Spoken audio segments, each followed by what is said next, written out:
bien. On va aborder ce mois-ci la rubrique J'aime, j'ai lu avec Mariette qui va nous présenter un énorme pavé qui doit faire 1200 pages, ça par là, non ? À peu près, oui. Voilà. Un énorme pavé qu'elle a découvert par hasard, et c'est très intéressant toujours de la manière dont les livres viennent à nous, et qu'elle a décidé donc de nous présenter à la croisée des mondes. Je laisse la parole à Mariette. Et bonsoir, c'est Mariette. Alors, c'est bientôt le temps des vacances, ou peut-être même ont-elles commencé pour vous. Pour ceux qui n'ont pas la chance de partir pour l'instant, je vous emmène ce soir donc à la croisée des mondes, dans l'univers majeur et magistral de Philippe Pullman, d'une beauté, d'une intensité, d'une inventivité fascinante. Un maître du conte, dixit Le Monde. Philippe Pullman envoûte ados et adultes, dixit Télérama. Cet auteur est un pur génie, dixit le magazine Elle. Les différents jurys ne se trompent pas non plus. Philippe Pullman, pour sa trilogie À la croisée des mondes, reçoit la médaille Carnegie, le prix Guardian, le prix international Astrid Lindgren, le prix Whitbread du roman, et se voit même remettre le titre de commandeur de l'ordre britannique en 2004. Alors Philippe Pullman, vous l'avez compris, est anglais. Il est né en 1946 et sa trilogie À la croisée des mondes est publiée entre 1995 et 2000, et tout en sachant qu'il aura mis 7 ans au préalable pour l'écrire. J'ai pas mis tout ce temps-là pour le lire. Tu nous rassures. C'est peut-être que tu mens, que tu as commencé il y a 7 ans. Il y a très longtemps, voilà. Alors ce cycle est l'un des plus gros succès anglophones. Il donnera le film connu La Boussole d'or en 2007 sur tous les écrans de cinéma, et bien d'autres adaptations théâtrales, télévisées découleront de cette trilogie. Alors pourquoi je suis tombée sur ce livre ? Je n'y connais pas grand-chose à la littérature anglaise. Enfin si, quand même, je connais le fameux William Shakespeare, Alan Edgar Poe, Lewis Carroll, bon, en fait, les grands classiques. Mais bon, après c'est un peu plus compliqué. Le livre, en fait, sent déjà la magie, car c'est lui qui est venu à moi. Je l'ai trouvé dans le casier livre libre de la place Sapierre, en allant un soir à la radio. Alors vous savez, ce sont les petits casiers qu'on trouve à différents endroits de la ville, et puis les personnes qui veulent pas, parce que c'est vrai que c'est difficile quand même de jeter un livre, donc les personnes mettent dans les petits casiers, c'est ouvert à tout le monde, c'est gratuit. On prend un livre, on le remet pas, on en remet un autre. Bon, après, à savoir que c'est quand même bien de faire vivre ces petits casiers-là et d'en remettre en suivant. Hein. Il y a peut-être un système d'échange aussi qui peut être assez sympathique. Donc, comme un vieux grimoire de 1024 pages, son épaisseur m'a tapé dans l'œil depuis le rétroviseur de ma voiture. Alors, c'est en fait l'intégrale de l'œuvre, donc c'est-à-dire une trilogie. Le premier volume s'intitule Les Royaumes du Nord, le deuxième La Tour des Anges, et le troisième et dernier volume Le Miroir d'Ambre. Donc c'est paru chez Gallimard en 2007, enfin en tout cas pour l'intégrale. Alors ce n'est pas évident de rendre compte de 1000 pages d'une trilogie sans pour cela dévoiler les énigmes de l'œuvre. Car les différents tomes, bien évidemment, se vendent séparément. Et le tout est de ne pas trop vous dévoiler. Alors je me propose donc déjà de vous faire entrer dans l'univers de Philippe Pullman, assez particulier, donc dans son ensemble, en vous expliquant les différentes idées que l'on peut en tirer, les personnages et la trame principale de l'œuvre. Parce que, oui, je peux vous parler de la trame principale, puisque la trilogie est ensuite un entremêlement de différentes histoires, de différents mondes, mais que là, bien sûr, je vous laisserai découvrir.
C'était Conquest of Paradise de Vangelis. Alors peut-être vous l'avez reconnu parce que c'est la bande originale du film 1492 Christophe Colomb de Ridley Scott.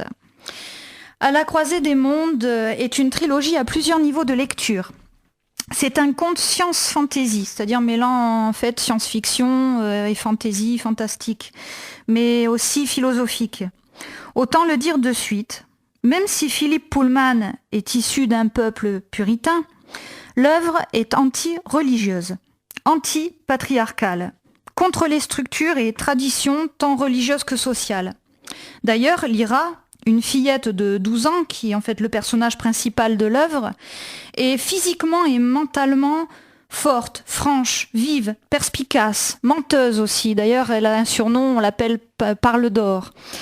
Et s'oppose complètement aux personnages féminins de la littérature de jeunesse. Alors vous savez, ces princesses enfermées dans un donjon que le destin condamne à attendre le prince charmant. Oui, enfin, depuis Tomb Raider, c'est un peu changé quand même. Oui, avec Shrek aussi. La trilogie, donc publiée initialement pour les adolescents, puisqu'il aborde des thèmes comme le passage à l'âge adulte, la mort, la religion, est finalement destinée aux adultes. Car le récit est plutôt un roman d'aventure allégorique où Philippe Pullman propose sa propre interprétation de l'origine de l'homme et de son but sur Terre. Donc par des questionnements métaphysiques et philosophiques. Philippe Pullman s'est fortement inspiré en fait d'un autre auteur très connu en Angleterre, John Milton, avec son poème du XVIIe siècle, Le Paradis perdu. Alors ce poème épique est considéré comme l'une des plus grandes œuvres littéraires de langue anglaise avec celle de Shakespeare. Alors, pour vous raconter un petit peu, le poème de Milton raconte la guerre que Satan lance contre Dieu en levant une armée d'anges rebelles. Leur tentative échoue et ils sont bannis du paradis. Satan, cherchant à se venger, intervient donc auprès d'Adam et Ève pour les convaincre de goûter aux fruits de l'arbre de la connaissance du bien et du mal, provoquant ainsi ce qu'appellera en tout cas l'Église, la chute. Dans le livre de Philippe Pullman, ceci s'est passé il y a 33 000 ans. Ce qui a eu pour conséquence l'apparition de ce qu'il nomme la poussière. Alors rien à voir avec les femmes de ménage. Hein. C'est une poussière, enfin des sortes de particules mouvantes dans le ciel, des particules qui sont conscientes, qui sont à l'origine de la vie intelligente déclenchée par Adam et Ève en croquant la pomme. Et cette poussière descend, se dépose sur les créatures conscientes, alors les adultes, pas les enfants, mais aussi sur tout objet ayant reçu de l'homme une volonté d'amélioration. En fait, la poussière cumule la totalité de la sagesse humaine et de son expérience. Alors par exemple, un morceau brut d'ivoire n'attire pas la poussière. En revanche, une pièce de jeu d'échecs taillée dans l'ivoire, elle va attirer et la poussière va se déposer sur elle. Alors vous pensez bien que la poussière dans la trilogie n'est pas bien vue par l'Église. Alors dans l'œuvre, l'Église est appelée magisterium. Et on peut même prévoir qu'une nouvelle guerre se prépare et va éclater entre l'Église, qui veut éradiquer la poussière, et les personnes qui veulent se libérer du joug de l'Église, parce qu'elle est quand même vue dans l'œuvre comme négative, dictatoriale. Et le monde a besoin d'être sauvé. Et la liberté, la connaissance, de faire tomber l'autorité et l'ignorance.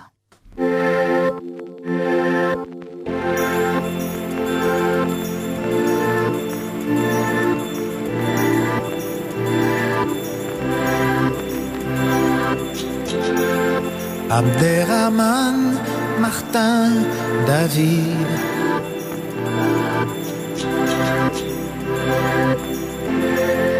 Et si le ciel était vide, tant de processions, tant de têtes inclinées, tant de capuchons, tant de peurs souhaitées, tant de démagogues, de temples, de synagogues, tant de mains pressées, de prières empressées, tant d'angélus, l'hymne qui résonne. Et si en plus, l'hymne, y a personne.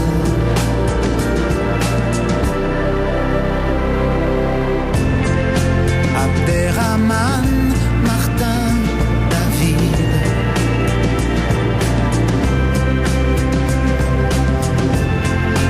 Et si le ciel était vide,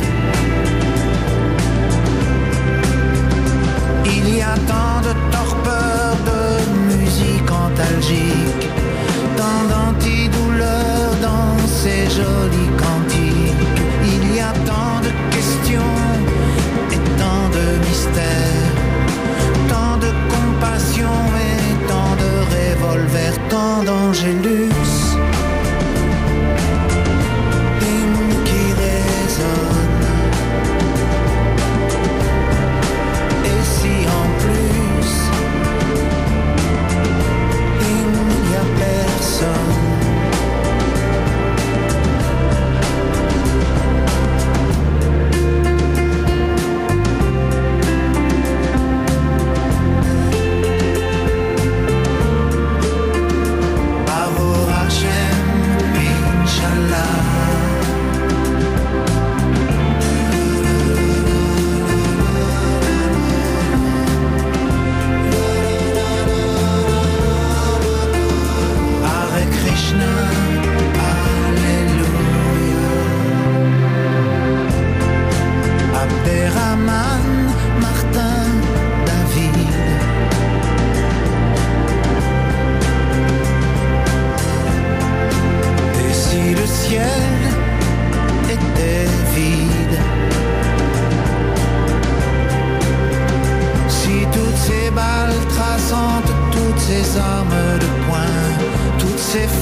L'histoire commence par une fille de 12 ans, Lyra, interne au Jordan College d'Oxford, tenue par des érudits. Cachée à un endroit où elle n'aurait pas dû se trouver, témoin de quelque chose qu'elle n'aurait pas dû entendre. Cachée dans un placard, elle assiste à l'exposé de son oncle Azriel, qu'elle n'a pas vu depuis longtemps, revenu d'une mission dans le Grand Nord, pour retrouver l'expédition Grumman, disparue suite à une trouvaille sur un phénomène naturel visible sur ce territoire, la poussière, donc moins attirée par les enfants que par les adultes, mais pas seulement aussi, l'existence de plusieurs mondes, parallèles à celui de Lyra. De là le titre de la trilogie, À la croisée des mondes. Le pays est en même temps bouleversé par de nombreuses disparitions d'enfants. Et c'est quand son meilleur ami, Roger Parslow, disparaît lui aussi à son tour, que Lyra décide de partir à l'aventure pour retrouver son ami. On découvre que c'est le magistérium, donc l'Église, qui enlève les enfants pour les conduire secrètement au nord, où par des procédés douloureux appelés intercision, et pratiquer la séparation chirurgicale de leurs daimons. Alors, question, c'est quoi un daimon ? Alors, en français, daimon se dit démon.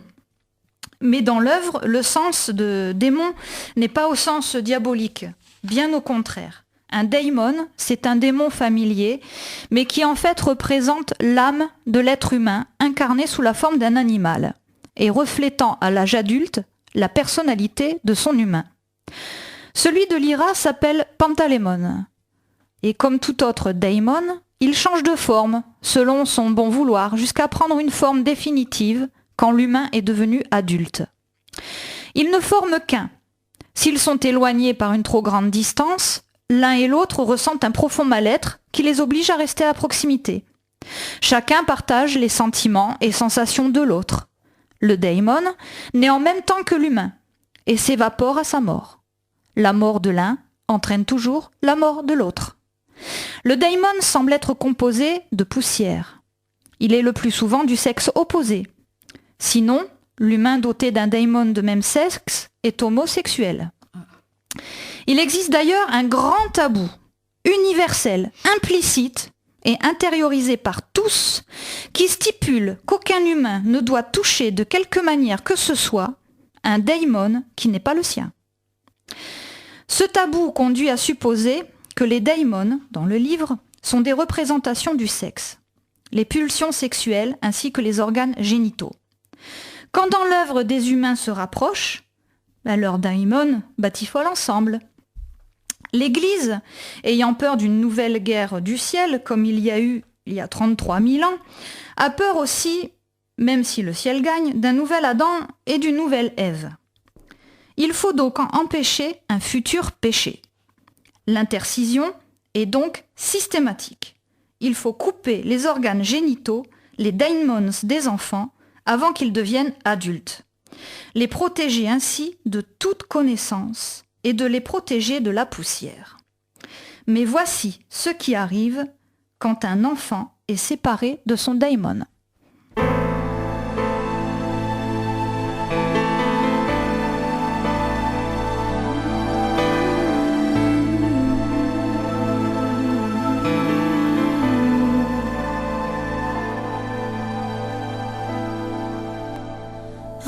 Sœur, jumeau ou frère de rien, mais qui es-tu? Tu es mon plus grand mystère, mon seul lien contigu. Tu m'enrubannes et m'embrayonnes, et tu me gardes à vue. Tu es le seul animal de mon arche perdue. Tu ne parles qu'une langue, aucun mot déçu. Celle qui fait de toi mon entre, l'être reconnu. Il n'y a rien à comprendre, et que passe l'intrus, qui n'en pourra rien attendre. Seul à les entendre, les silences, et quand j'en tremble, toi, tu es mon autre. La force de ma foi, ma faiblesse et ma loi, mon insolence et mon droit. Moi, je suis ton autre. Si nous n'étions pas nous serions l'infini.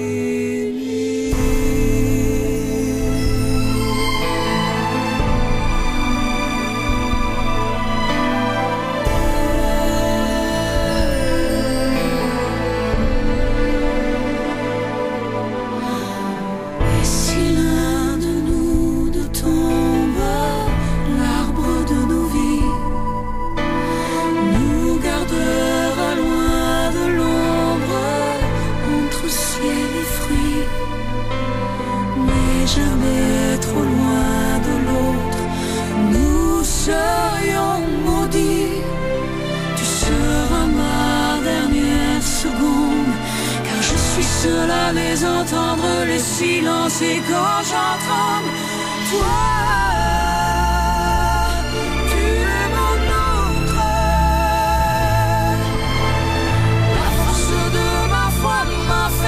C'est ma loi, mon insolence et mon droit. Moi, je suis ton autre.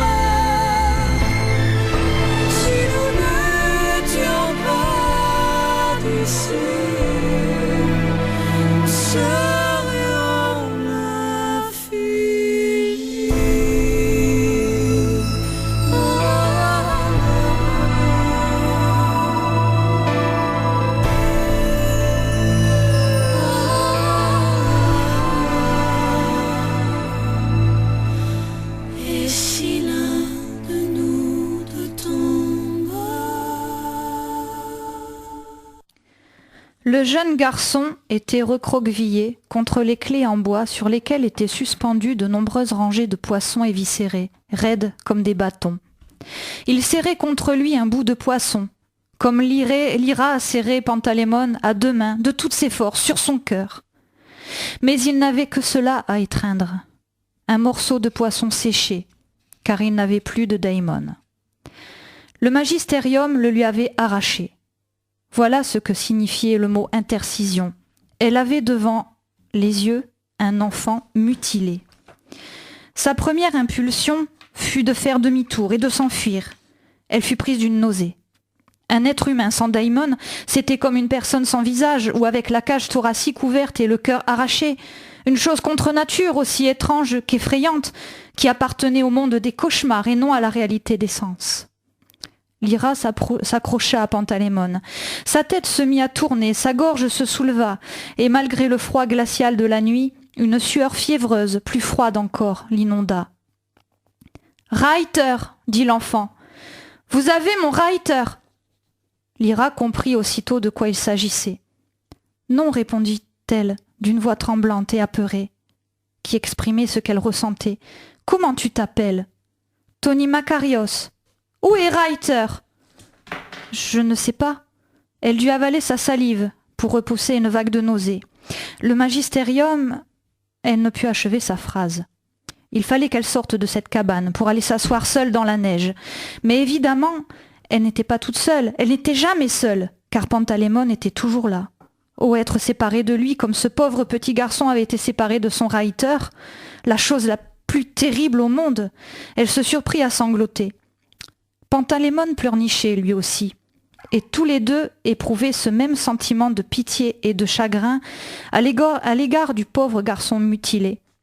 Finalement, Lyra se releva. « Viens, Tony, dit-elle, sortons d'ici. On va t'emmener dans un endroit sûr. » Un mouvement se produisit dans l'obscurité du séchoir à poissons, et l'enfant apparut sur le seuil, tenant toujours le poisson séché contre lui. Il portait des vêtements relativement chauds, un épais anorak matelassé, des bottes en fourrure, mais il semblait avoir déjà beaucoup servi et n'était pas à sa taille. Dans la lumière du dehors, dispensée par les faibles traînées de l'aurore qui se reflétaient sur le sol enneigé, il paraissait encore plus désemparé et misérable. Le villageois qui leur avait apporté la lampe avait reculé de plusieurs mètres. Il les interpella. Yorek Birnisson traduisit. « Il dit que tu dois payer pour le poisson. » Lyra avait envie d'ordonner à l'ours de tuer cet homme, mais elle répondit « On les débarrasse de l'enfant, ils peuvent bien nous offrir un poisson. » L'ours transmit sa réponse. L'homme marmonna quelques mots, mais n'insista pas. Lyra déposa sa lampe dans la neige et prit la main du demi-garçon pour le conduire vers l'ours. Il la suivit sans résister, nullement surpris ni effrayé de découvrir ce grand animal blanc, et quand Lyra l'aida à monter sur le dos de Yorek, il dit simplement « Je ne sais pas où est mon Reiter. » « Nous non plus, Tony. Mais nous punirons le magistérium, je te promets. Yorek, je peux grimper sur ton dos, moi aussi ? Mon armure pèse bien plus lourd que 2 enfants. » Elle monta donc derrière Tony et lui montra comment s'accrocher au long poil dru. Pantalémon prit place à l'intérieur de la capuche de la fillette, tout chaud, blotti contre elle et rempli de pitié. Lyra savait qu'il aurait voulu dorloter le pauvre enfant, le lécher, le réconforter, le réchauffer, comme l'aurait fait son propre daimon, mais bien évidemment le grand tabou l'en empêchait. Ils traversèrent le village et remontèrent vers la crête. Sur les visages des habitants se lisait l'horreur, mais aussi une sorte de soulagement angoissé en voyant une fillette et un grand ours blanc emmener cette créature horriblement mutilée. Dans le cœur de Lyra, la répulsion luttait contre la compassion, mais cette dernière finit par l'emporter. Elle prit dans ses bras le petit corps décharné et le tint contre elle, à l'abri. Le voyage du retour fut plus pénible, plus froid, plus noir, mais curieusement il sembla passer plus vite. Yorek Birnisson était infatigable, et Lyra avait pris l'habitude de chevaucher sur son dos, si bien qu'il ne risquait plus de tomber. Le corps glacé qu'elle tenait entre ses bras était si léger qu'elle pouvait aisément le retenir. Mais il était inerte et raide. Il n'accompagnait pas les mouvements de l'ours. Et ce n'était donc pas si facile. Parfois le demi-garçon prononçait quelques mots. « Que dis-tu » demanda Lyra. Est-ce qu'il saura où je suis ? Oui, c'est certain, il saura. Il te retrouvera et on le retrouvera. Tiens bon, Tony, on est bientôt arrivé. Alors, bien sûr, le garçon va mourir, séparé de son daimon. Lyra vit dans un monde parallèle au nôtre, empli de créatures fantaisistes, de sorcières, comme là ce qu'on vient de voir, d'ours en armure. Et pendant toutes les 1001 aventures de Lyra, de celle-ci, il existe un autre personnage principal à l'œuvre. Un ado nommé Will Parry, faisant partie de notre monde à nous. Il est aussi âgé de 12 ans, comme Lyra. Will est indépendant et responsable pour son âge. Son père a disparu lors d'une mission dans le Grand Nord. Alors, petit clin d'œil à Philippe Pullman, il a perdu son père aussi très jeune, lors d'une mission en tant que pilote d'avion. Et Will s'occupe de sa mère, atteinte de schizophrénie. Will avait 7 ans lorsqu'il avait découvert que sa mère était différente des autres et qu'il devait donc s'occuper d'elle. Ils étaient au supermarché ce jour-là et ils jouaient à un jeu. Ils avaient le droit de mettre un article dans le caddie seulement quand personne ne regardait. Will était chargé de faire le guet et de murmurer « C'est bon !» Et sa mère s'emparait alors d'une boîte de conserve ou d'un paquet sur les rayonnages et les posait discrètement dans le caddie. Dès que les articles étaient dans le chariot, ils étaient à l'abri car ils devenaient invisibles. C'était un chouette jeu et qui dura longtemps car on était samedi matin et le supermarché était plein. Mais Will et sa mère étaient doués et ils formaient une bonne équipe tous les deux. Ils avaient confiance l'un dans l'autre. Will aimait beaucoup sa mère et il le lui disait souvent. Sa mère lui disait qu'elle l'aimait énormément, elle aussi. Au moment d'arriver à la caisse, Will était tout excité et heureux car ils avaient presque gagné. Sa mère ne trouvait plus son sac à main. Cela aussi, sans doute, faisait partie du jeu. Elle affirma que les ennemis le lui avaient sans doute volé. Mais Will était fatigué maintenant. Il avait faim. Et sa mère ne s'amusait plus. Elle était réellement terrorisée. Et ils firent tout le tour de tous les rayons du magasin pour remettre les articles à leur place. Mais cette fois, il dut redoubler de prudence, car les ennemis les suivaient à la trace en se servant des numéros de la carte de crédit de sa mère qu'ils connaissaient parce qu'ils avaient volé son sac à main. Oui, il avait de plus en plus peur, lui aussi. Il comprenait combien sa mère avait été rusée en transformant ce véritable danger en jeu, pour qu'il ne s'inquiète pas. Mais maintenant qu'il connaissait la vérité, il devait faire semblant de ne pas avoir peur, afin de la rassurer à son tour. Ainsi, le petit garçon continuait à faire comme si c'était toujours un jeu, pour que sa mère ne s'inquiète pas en pensant qu'il avait peur. Et ils rentrèrent chez eux, sans avoir fait de course, mais en ayant échappé à leurs ennemis. Will découvrit le sac à main sur la petite table dans l'entrée. Le lundi, ils allèrent à la banque pour fermer le compte de sa mère, et ils en ouvrirent un autre ailleurs, pour plus de sûreté. Tout danger était maintenant écarté. Mais au cours des mois qui suivirent, Will s'aperçut peu à peu, et malgré lui, que les fameux ennemis de sa mère n'existaient pas dans le monde réel, mais seulement dans son esprit. Cela ne les rendait pas moins présents, moins effrayants ou dangereux. Cela signifiait simplement qu'il devait la protéger encore mieux. À partir de ce jour, au supermarché, il avait compris qu'il devait faire semblant de jouer le jeu pour ne pas inquiéter sa mère. Will demeurait attentif à ses angoisses en permanence. Il l'aimait tant qu'il aurait donné sa vie pour la protéger. C'est lui qui lui sert de parent, de trouver à manger, de ne pas se faire repérer pour ne pas être placé dans une famille d'accueil ou un truc de ce genre. Sa gravité, sa bravoure sont inhabituelles pour son âge. Will vient d'amener sa mère chez son ancienne professeure de piano, une vieille dame de confiance. Will est recherché. Il vient de commettre un meurtre, de légitime défense. Il est en fuite. Will aurait pu continuer à marcher vers le nord, ou bien s'allonger dans l'herbe sous un de ces marronniers et dormir. Mais tandis qu'il essayait d'éclaircir ses idées, arrêté au bord de la route, il vit soudain un chat. C'était un chat tigré, comme Moxie, son chat. Il sortait à pas feutrés d'un jardin du côté de la route où se trouvait Will, qui posa son cabas et tendit la main. Le chat vient frotter sa tête contre lui, comme l'aurait fait Moxie. Certes, tous les chats faisaient la même chose malgré tout. Will fut submergé à cet instant par un sentiment de nostalgie, si intense que les larmes lui brûlèrent les yeux. Le chat finit par s'éloigner. C'était la nuit. Il y avait tout un territoire à surveiller, des souris à chasser. Il traversa la route au petit trot en direction des buissons, juste derrière les marronniers, et là il s'arrêta. Will, qui l'avait suivi des yeux, vit le chat se comporter de manière étrange. L'animal tendit la patte, comme pour tapoter un objet flottant devant lui. Une chose totalement invisible aux yeux de Will. Et tout à coup, le chat fit un bond en arrière, le dos arqué, les poils hérissés, la queue droite. Will connaissait bien le comportement des chats. D'un œil intéressé, il regarda le félin revenir vers ce même endroit. Une simple plaque d'herbe entre les marronniers et les buissons d'une haie de jardin, et recommençait à donner de petits coups de patte dans le vide. De nouveau, le chat fit un bond en arrière, mais moins brutalement, avec moins de frayeur cette fois.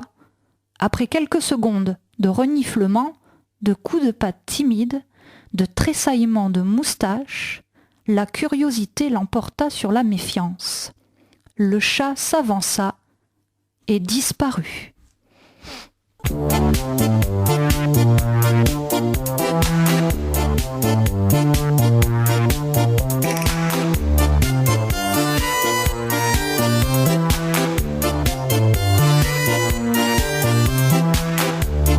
La mer qui meurt dans le port me rappelle la chanson que tu chantais hier encore au soupir des bandeaux néons.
Et oui, le chat a disparu et c'est un passage en fait vers un autre monde que j'ai illustré avec Disparu de Jean-Pierre Madère.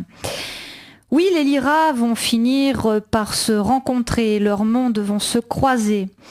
Nous sommes à 350 pages de l'œuvre. Il en reste 650. Ils vont traverser, oui seulement. Ils vont traverser ensemble différents mondes, destinés tous les deux à une mission bien étrange. Une guerre se prépare. Lord Asriel, l'oncle de Lyra, qui en fait, dans l'histoire est son père, est en train de monter une grande armée contre l'Église et le royaume des cieux. Ce n'est qu'au début du troisième volume, que Baruch et Balthamos, deux anges, viennent rencontrer Will. Je pense que nous devons te confier ce que nous savons, Will. C'est pour cela que nous t'avons cherché. Et c'est pour cela que nous devons te conduire auprès de Lord Asriel. Nous avons découvert un secret du royaume, le monde de l'autorité, et nous devons le partager avec lui. Sommes-nous en sécurité ici ? Demanda-t-il en regardant autour de lui. Dites-moi tout, demanda Will. Parlez-moi du régent Métatron. Dites-moi quel est ce secret. Pourquoi cet ange-là a-t-il appelé régent ? Quelle est cette autorité dont vous parlez ? Dieu ? Il s'assit sur le sable, et les deux anges, dont les silhouettes semblaient plus nettes que jamais au clair de lune, l'imitèrent. Ce fut Balthamos qui parla le premier.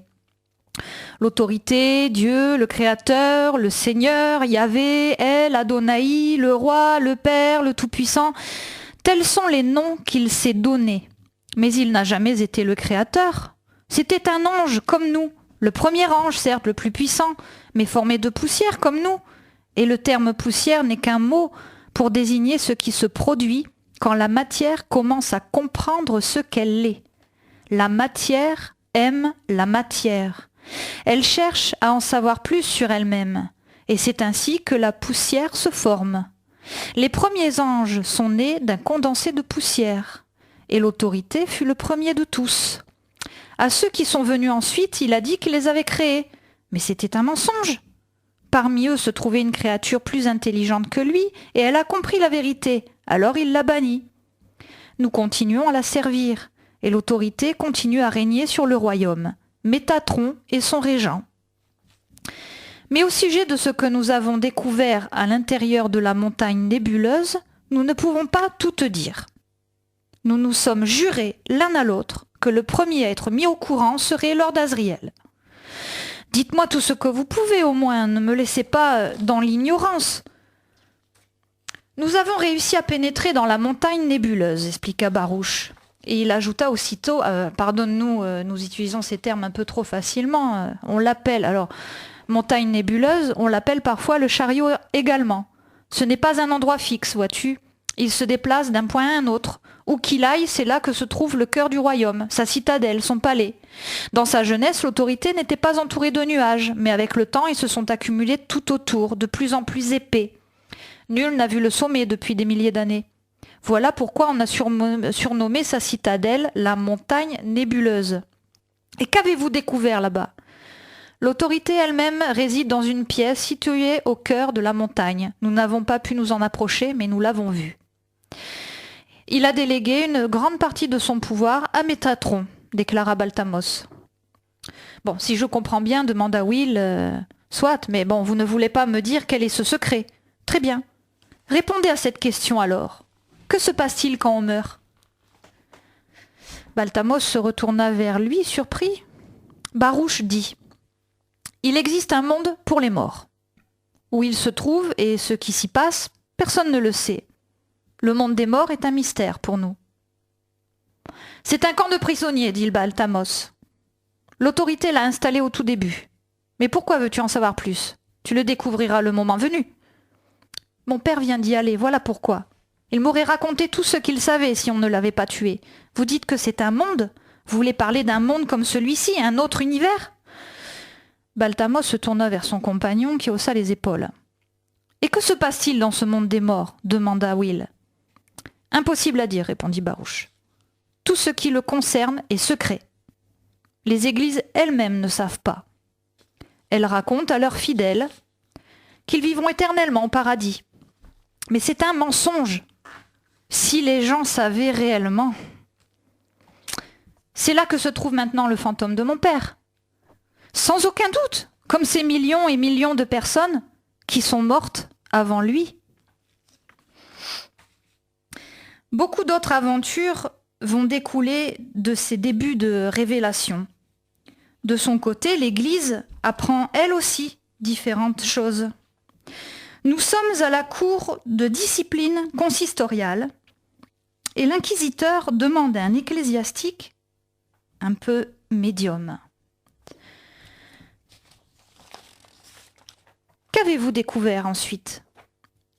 J'ai découvert que l'enfant avait pénétré dans cet autre monde ouvert par Lord Asriel, dit Fra Pavel, et que là, elle avait bénéficié de l'aide d'un jeune garçon qui possède ou qui a l'usage d'un poignard au pouvoir extraordinaire. Il se racla la gorge avec nervosité et enchaîna.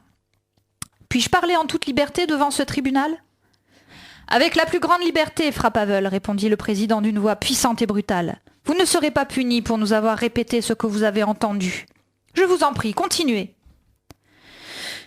Rassuré, l'ecclésiastique poursuivit son récit. Le poignard qui est en possession de ce garçon est capable d'ouvrir des passages entre les mondes, mais il possède un pouvoir encore plus grand. Pardonnez-moi une fois de plus, mais j'ai peur de ce que j'ai à dire.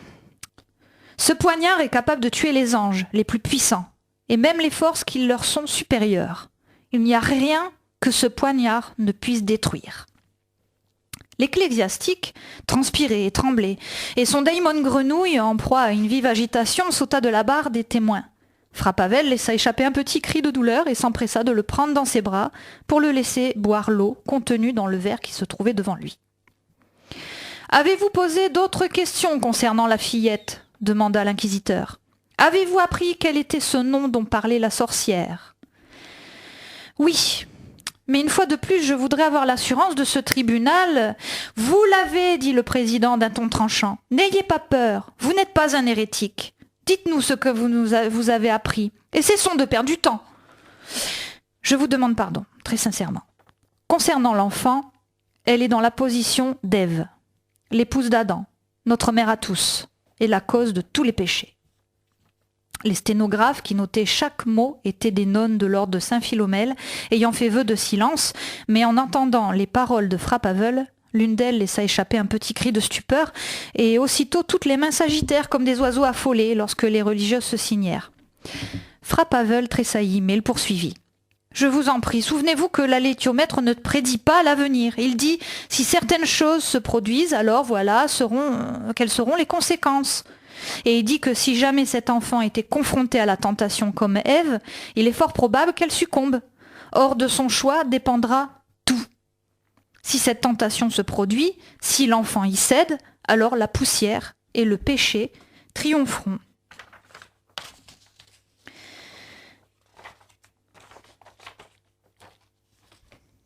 Alors, je conclurai... J'ai cru que tu étais passé dans un autre monde. Oui, voilà.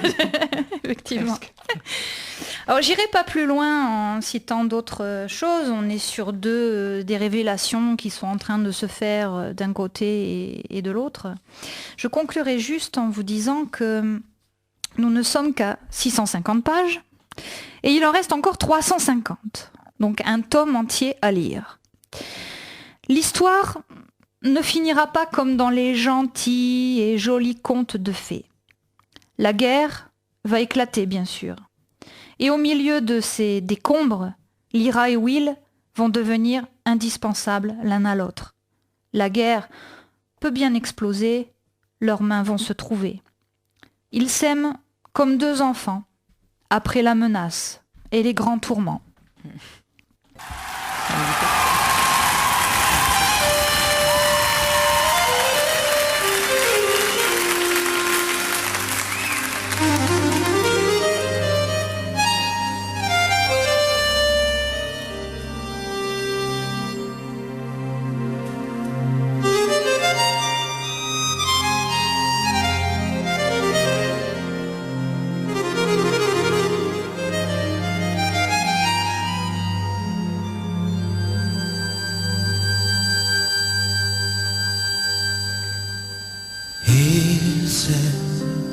comme avant les menaces et les grands tourments.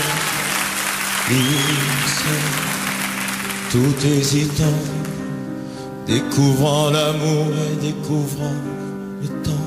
Y a quelqu'un qui se moque, j'entends quelqu'un qui se moque de moi. Se moque de qui?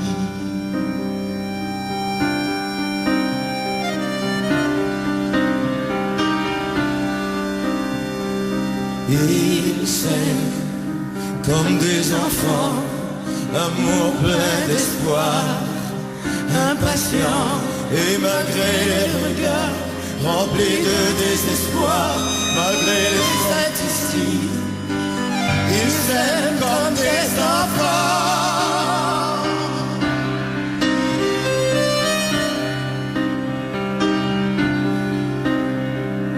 Enfants de la bombe, des catastrophes, de la menace qui gronde, enfants du cynisme, armés jusqu'aux dents. Ils s'aiment comme des enfants, avant les menaces et les grands tourments. Et si tout doit sauter, s'écrouler sous nos pieds, laissons-les, laissons-les s'aimer.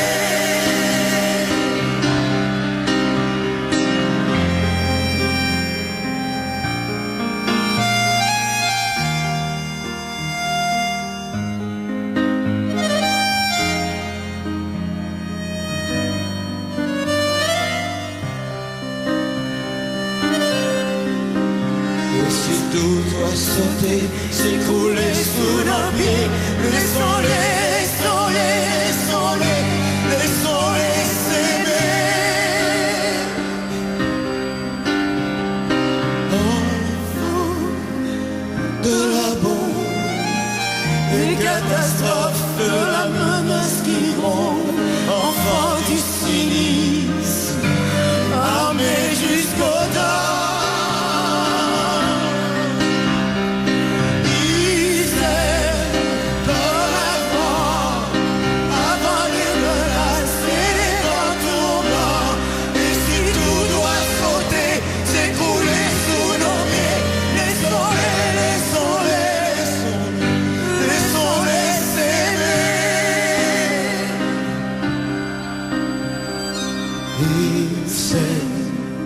Comme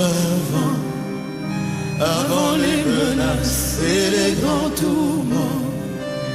Ils s'aiment comme avant.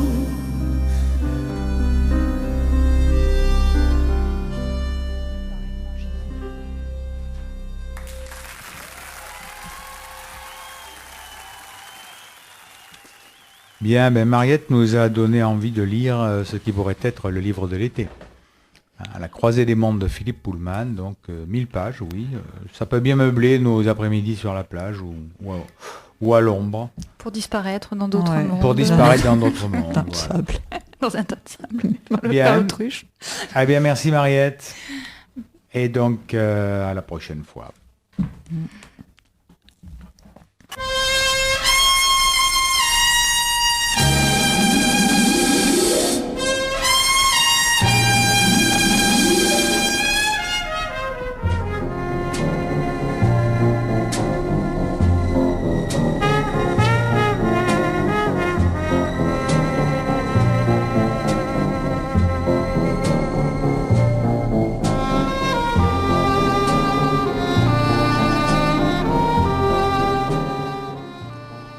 Bien, Mariette a disparu dans un vortex. Je suis donc obligé d'enchaîner avec le polar.